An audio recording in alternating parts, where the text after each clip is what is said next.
Hare Krishna friends. இதெல்லாம் நறுக்கவே நேரம் இல்லப்பா அப்படின்னு வாழைத்தண்டு பக்கமே போக மாட்டேன் முன்னாடிலாம். இப்போ வாழைத்தண்டு நெறைய கிடைக்குது.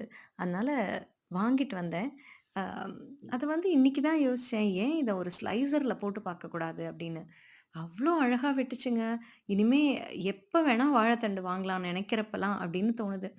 அதுக்கப்புறம் அந்த ஸ்லைசர்ல எவ்ளோ அழகா வெட்டுனதுக்கப்புறம், அத வந்து குட்டி குட்டி அ அ பீசஸா கட் பண்றது ரொம்ப ஈஸி இல்லைங்களா? ஸோ, அத வந்து இப்போ ஃபைனலா நம்ம வெட்டுனதுக்கப்புறம் பார்த்தா, இது எதுவும் ஃபுட் ப்ராசஸர்ல பண்ண மாதிரி இருக்கு. அவ்ளோ ஃபைனா, ஒரே சைஸா, பியூட்டிஃபுல்லா நறுக்க முடிஞ்சதுங்க. இத வந்து பொரியலோ, கூட்டோ பண்ணலாம். இன்னைக்கு வந்து நான் கூட்டு, அதில வந்து ஒரு பச்சை மிளகா ஸ்லிட் பண்ணி போட்டேன். ஒரே ஒரு சின்ன கப்ல பாசிப்பருப்பு. அதுக்கு தண்ணி ஊத்திட்டு, குக்கர்லயே போட்டுட்டேன். இது வந்து ரொம்ப வேக விடக்கூடாது. பாசிப்பருப்பு வெந்துட்டா கொழ கொழன்னு ஆயிடும். அதனால டைரக்ட்டா கூட வேக வைக்கலாம். ஒரு மாரி மலர்ந்தோனே நம்ம வாழைத்தண்டு போடலாம். நான் ஆனா 2யும் சேர்த்து ஒண்ணா ஒரு விசில் விட்டேன். அதுக்கே ஓரளவுக்கு வெந்திருக்கு.